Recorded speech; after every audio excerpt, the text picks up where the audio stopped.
Assalamualaikum warahmatullahi wabarakatuh.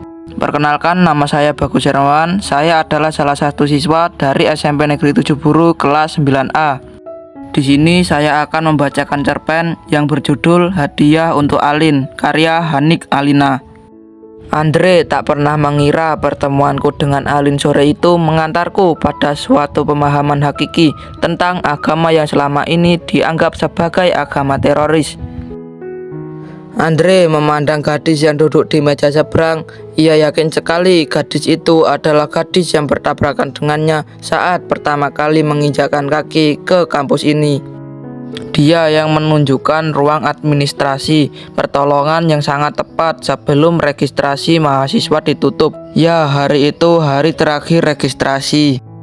Andre mengayunkan kakinya riang. Ia mau menyapa gadis berhijab itu sekalian berterima kasih, namun dia mengurungkan niatnya. Gadis itu berdiri setelah menerima telepon. Langkahnya tergesa-gesa keluar perpustakaan. Diam-diam Andre mengikutinya. Gadis yang belum ia ketahui namanya itu menaiki sebuah angkot. Ojek tarik Andre pada seorang pengendara motor yang mengenakan jaket ojol. Ia meminta ojol tersebut untuk mengikuti angkot tersebut. Mereka berhenti di depan sebuah rumah sakit setelah hampir kehilangan jejak.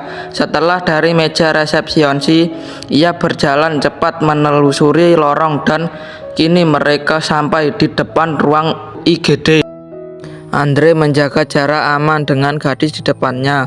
Gadis itu menubruk salah satu berangkar di salah satu bilik setelah membuka kain penutup jenazah di berangkar tersebut. Perlahan Andre mendekati gadis yang tengah senggukan hingga pundaknya berguncang hebat. Ia memegang pundak gadis itu pelan. "Adakah yang bisa aku bantu?" tanyanya sesaat setelah gadis itu menoleh. "Beliau ayahku, keluargaku satu-satunya," ucap serak. "Tunggulah di sini, aku akan mengurus ambulan dan lainnya." "Biar aku yang urus, kamu di sini saja," ucap Andre. Rumah sakit ini adalah rumah sakit tempat ayahnya bekerja. Sepertinya tidak sulit untuk meminta bantuan padanya. Dia hanya perlu menyingkirkan egonya. Entah rasanya ia tak tega melihat gadis itu. Setelah perdebatan panjang berakhir janji pulang ke rumah, Andre mendapatkan ambulan untuk mengusung jenazah ayah gadis itu. Kali ini ia tak akan lupa menanyakan namanya hari ini. Mereka berdua naik ke ambulan. Entah mengapa Andre tak sampai hati meninggalkan gadis itu. "Apa yang terjadi sebenarnya?" tanya Andre melihat gadis di sebelahnya sudah lebih tenang. "Ayah korban tabrak lari," jawabannya pendek. "Aku Andre, cowok yang waktu itu kamu antarkan ke rumah administrasi," kata Andre memperkenalkan diri. "Saya Alin, terima kasih atas bantuannya. Waktu itu aku belum sempat bilang," lanjut Andre.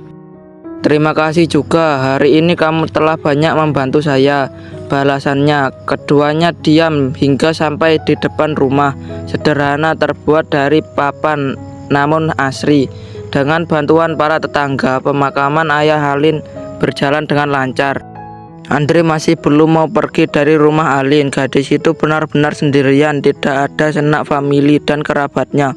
Ponsel di saku celana berdering berkali-kali. Pasti itu dari papanya yang menagih kompensasi ambulan. Secercah ide tiba-tiba muncul di benaknya. Andre mengangkat ponsel dan berkata dengan orang di seberang. Andre mau pulang, tapi Andre tidak sendirian. Andre bawa teman. Orang tuanya baru saja meninggal dan dia sendirian, ucapnya. Laki-laki di seberang mengeritkan jidatnya. Tumben anak laki-lakinya menjadi peduli. "Oke, papa tunggu." Andre tersenyum mendapat jawaban tersebut. "Alin, sebelumnya aku minta maaf. Mungkin ini terlalu aneh buatmu. Bagaimana kalau kamu tinggal di rumahku sementara waktu? Kamu sendirian di sini, tidak ada yang menjagamu. Aku memang bukan siapa-siapamu, tapi setidaknya di rumahku ada beberapa orang yang bisa." "Maaf, saya tidak apa. Kamu pulang saja, sudah malam, nanti menimbulkan fitnah." "Alin, setelah melihat foto itu, aku tahu kenapa aku mengkhawatirkanmu. Kamu adikku yang hilang. Kamu lihat anak laki-laki di sebelahmu itu." Itu aku, lihat foto ini, sama kan, kata Andre sambil memberikan foto dari dompetnya. Alin menerima foto itu, tapi keadaannya berbeda. Dia sekarang muslimah, sementara keluarganya Nasrani. Aku juga mengikutimu beberapa kali. Aku tahu sekarang keyakinan kita berbeda dan itu menjadi beban pikiran kamu. Aku kakakmu, tetap menerimamu. Nanti akan aku jelaskan ke papa. Alin diam mendengar penjelasan Andre. Semua terjadi secara tiba-tiba. Otaknya tidak bisa mencerna semua dengan baik. Yuk, papa sudah menunggu. Alin tidak bisa menolak. Selama ini ia juga mencari keberadaan keluarganya. Awalnya Alin disambut dengan sukacita. Namun setelah menyadari adanya perbedaan keyakinan, mereka menjaga jarak dengan Alin kecuali Andre. Kakak pertama Alin tetap meyakinkan bahwa keluarganya menyayangi Alin. Mereka hanya perlu adaptasi saja. Andre yang semula diminta papanya untuk memengaruhi Alin justru terjebak pada suatu kenyataan bahwa Islam, agama yang universal, tidak membeda-bedakan pemeluknya dan memiliki toleransi yang tinggi. Terlebih melihat perangai Alin yang mencerminkan amaliyah seorang muslimah.